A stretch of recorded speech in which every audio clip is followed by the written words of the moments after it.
A la presidenta de TELAM, a la querida Bernarda Llorente, que está con nosotros. Bernarda, bienvenida. Ramiro Reate te saluda aquí en la televisión pública de Tucumán. Gracias, ¿cómo están? Un gusto hablar con ustedes. Bueno, primero felicitaciones por el trabajo que llevan adelante en TELAM en medio de lo que es, por supuesto, la pandemia, tratando de levantar lo que decía al comienzo, una agencia que fue desguazada durante la gestión anterior. Fue desguazada, el panorama que nos encontramos fue tremendo en principio y 3 meses más tarde nos agarró la pandemia. Vos sabés que en términos informativos el trabajo remoto parecía muy difícil, sobre todo tratándose de una agencia de noticias, ¿no? Una agencia nacional de noticias. Pensá más o menos que hoy el promedio de información que genera TELAM es un cable más o menos cada minuto y medio. Sin embargo, pudimos, pese a la pandemia, creo que superar la primera etapa. TELAM fue reconstruida en gran parte de su destrucción y básicamente te diría en el orgullo profesional de volver a tener una agencia de calidad. También le pudimos devolver los derechos a los trabajadores y trabajadoras, que muchos fueron despedidos durante el macrismo y otros fueron vapuleados profesional y humanamente. Así que el balance del primer año es altamente positivo. Sí, además, como vos decías, Bernarda, empezada la pandemia, se vio esta necesidad de contar con un mapa federal de noticias y contar desde el lugar qué es lo que estaba pasando, ¿no? Sí, porque además la pandemia lo que hizo, y esto pasó en todo el país y obviamente pasó en el mundo, fue la combinación de todas las incertidumbres y la desinformación, ¿no? Con un proceso absolutamente nuevo. Antes se entendía por desinformación escasez de información. Hoy el problema que tenemos es la cantidad de información falsa que circula. En términos de pandemia, cuando una población, ¿no?, en términos mundiales, está jugando su salud física y su salud mental, poder contar con información fidedigna es fundamental.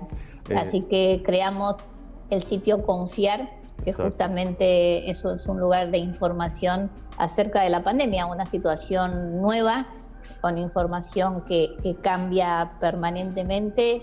Desde ahí intentamos dar toda la confianza volviendo a las fuentes y a las voces autorizadas. Además, cómo plantarse frente a esta realidad de no solamente de pandemia, sino un poco lo hablábamos fuera de aire, Bernarda, de infodemia, esta cuestión de informar de manera veraz dentro de un mundo en donde hay muchas fake news, donde hay mucho juego de ciertos sectores hegemónicos para tratar de profundizar esta crisis y que ciertos sectores de la población reaccione, ¿no?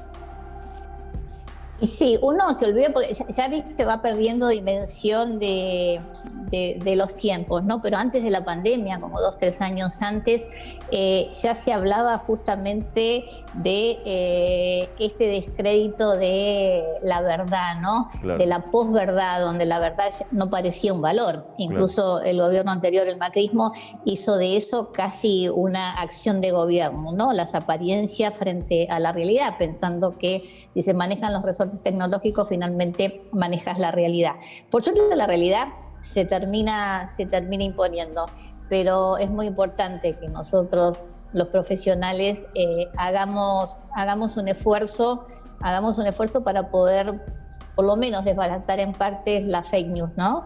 Que así hay un punto muy importante que en general, digamos, con lo que se entiende por fake news, para hablarle a la gente, es una mentira concebida. Vos, para mentir, tenés que conocer la verdad. Claro. Y muchas veces se miente, como vos decías, en función de intereses, muchas veces políticos, económicos, incluso hasta de rating o de audiencia. Y hay otra parte también, que es la desinformación a partir de la mala información, ¿no? La información fuera de contexto, la información no chequeada, las fuentes incorrectas, etcétera, etcétera, que también hace que nos desinformemos. Y cuando nos desinformamos con esa cantidad de noticias, también nos intoxicamos.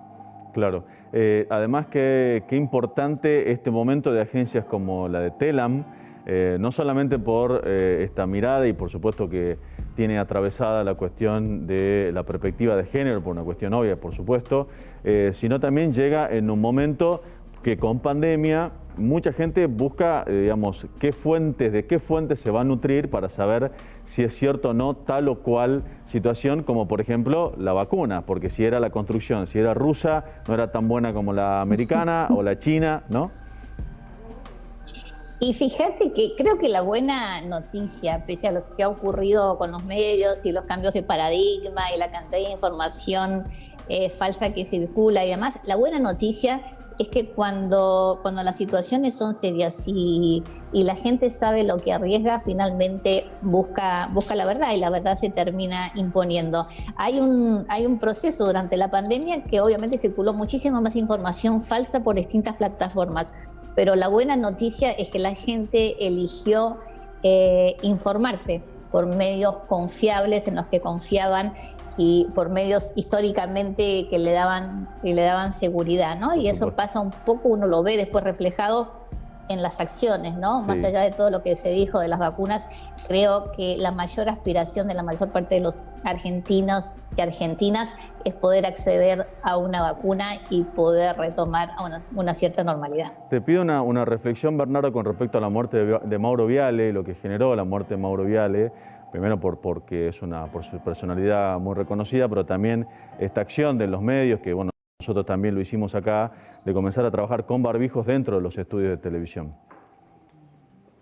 Y me parece que lamentablemente yo a Mauro lo quería mucho y la verdad que lo respeto mucho, era un animal periodístico impresionante, pero también muy buena persona. Creo que nos conmovió a todos, ¿no? A todos y a todas, y seguimos conmovidos. Mauro se cuidaba, claro. Fue un militante del cuidado.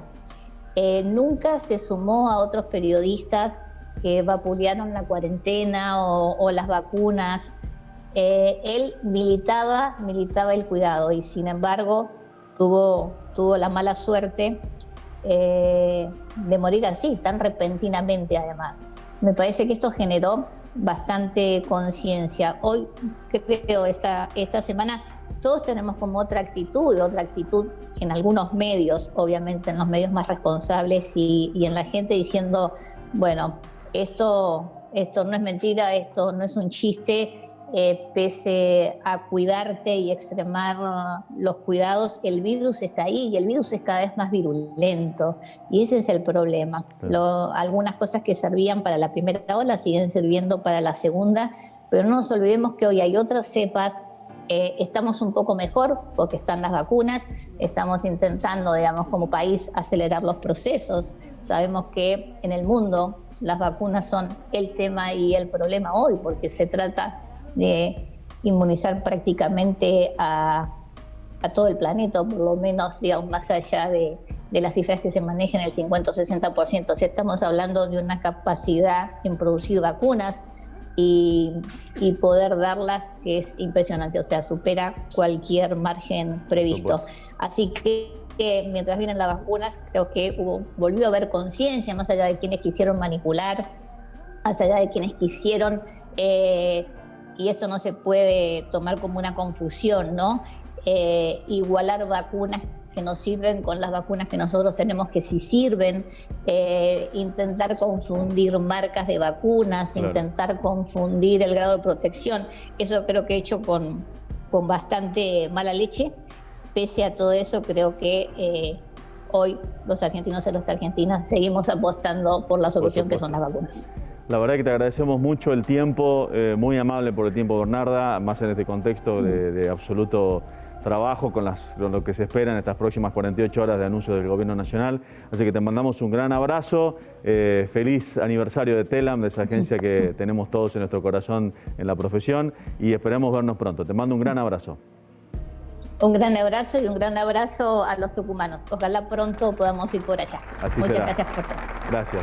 Bernarda Llorente, presidenta de la agencia TELAM. Hoy cumple 76 años la agencia y queríamos también poner en valor el trabajo que están haciendo los trabajadores y las trabajadoras de esa agencia en todo el país.